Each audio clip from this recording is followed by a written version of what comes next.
दोस्तों, क्या आप जानते हैं शिव भक्त कावड़ यात्रा क्यों करते हैं?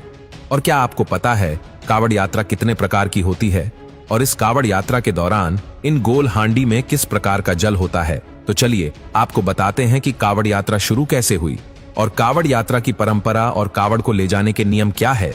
दोस्तों, हिंदू धर्म में इस यात्रा का खासा महत्व है और मान्यता के अनुसार कावड़ यात्रा एक तरह से भगवान शिव का विशिष्ट अनुष्ठान है और कावड़ी लेकर जो शिव भक्त निकलते हैं उन्हें कावड़िये कहा जाता है। और कावड़ यात्रा के दौरान केसरिया वस्त्रों में कावड़ियों के जत्थे दूर दूर से गंगा जल भरकर शिवालयों में जाते हैं। लेकिन दोस्तों, ये कावड़ यात्रा भी कई तरह की होती है। तो दोस्तों, पहले हम कावड़ यात्रा के इतिहास के बारे में जान लेते हैं। दोस्तों, शिव पुराण के मुताबिक सावन के महीने में समुद्र मंथन हुआ था और मंथन के दौरान 14 प्रकार के माणिक के निकलने के साथ ही विष भी निकला था और इस जहरीले विष से सृष्टि को बचाने के लिए भगवान शिव ने हलाहल विष को पी लिया और भगवान शिव ने ये विष गले में जमा कर लिया और जिसकी वजह से उनके गले में तेज जलन होने लगी। और मान्यता है कि शिव भक्त रावण ने भगवान शिव के गले की जलन को कम करने के लिए उनका गंगा जल से अभिषेक किया था। रावण ने कावड़ में जल भरकर वहां पर स्थित महादेव भगवान शिव का जलाभिषेक किया था और इसके बाद से ही कावड़ यात्रा का प्रचलन शुरू हुआ। अब इस कावड़ यात्रा के इतिहास के बारे में जानने के बाद आप थोड़ा यह भी जान लीजिए कि यह कितने प्रकार की होती है। नंबर 1, सामान्य कावड़ यात्रा। सामान्य कावड़ यात्रा में कावड़िये जहां चाहे आराम कर सकते हैं और ऐसे कावड़ियों के लिए सामाजिक संगठन से जुड़े लोग पंडाल लगाते हैं और इसमें भोजन और विश्राम करने के बाद दोबारा कावड़ी अपनी यात्रा शुरू करते हैं और आराम करने के दौरान कावड़ गोल स्टैंड पर रखा जाता है ताकि वो जमीन ना छुए। नंबर 2, डाक कावड़ यात्रा। डाक कावड़ यात्रा की बात करें तो 24 घंटे में पूरा किया जाता है।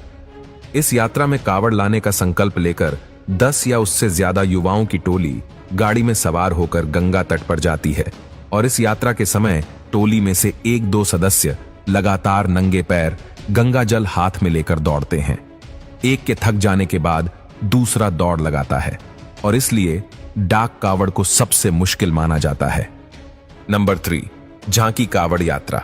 दोस्तों, कुछ शिव भक्त झांकी लगाकर कावड़ यात्रा करते हैं और ऐसे कावड़िये 70 से 200 किलो तक की कावड़ लेकर चलते हैं। इन झांकियों में शिवलिंग बनाने के साथ साथ इसे लाइटों और फूलों से सजाया जाता है और इसमें बच्चों को शिव बनाकर झांकी तैयार की जाती है। नंबर 4, दंडवत कावड़ यात्रा। दोस्तों, इस यात्रा में कावड़िये अपनी मनोकामना को पूरी करने के लिए दंडवत कावड़ लेकर चलते हैं। ये यात्रा 3 से 5 किलोमीटर की होती है और इस दौरान शिव भक्त शिव मंदिरों तक पहुंचते हैं और गंगा जल शिवलिंग पर चढ़ाते हैं। नंबर 5, खड़ी कावड़ यात्रा। दोस्तों, इस कावड़ यात्रा को सबसे कठिन माना जाता है और इस कावड़ यात्रा की खास बात यह है कि शिव भक्त गंगा जल उठाने से लेकर जलाभिषेक करने तक कावड़ को अपने कंधों पर रखते हैं और इस यात्रा में कावड़ को आमतौर पर शिव भक्त जोड़े में ही लाते हैं। बता दें कि कावड़ यात्रा के दौरान कावड़ी को एक साधु के जैसे रहना होता है और गंगा जल भरने से लेकर उसे शिवलिंग पर अभिषेक करने तक का पूरा सफर भक्त पैदल और नंगे पांव करते हैं और इसी यात्रा के दौरान किसी भी तरह का नशा और मांस आहार की मनाही होती है। साथ ही किसी को भी अपशब्द नहीं बोला जाता है और स्नान किए बगैर कोई भी भक्त कावड़ को छूता नहीं है और आमतौर पर इस यात्रा के दौरान गंगा जल और साबुन वगैरह का इस्तेमाल नहीं किया जाता है। साथ ही चारपाई पर ना बैठना, इस तरह के नियमों का पालन भी करना होता है। तो दोस्तों, अब आपको समझ आ गया होगा कि कावड़ यात्रा क्या होती है और ये कितने प्रकार की होती है।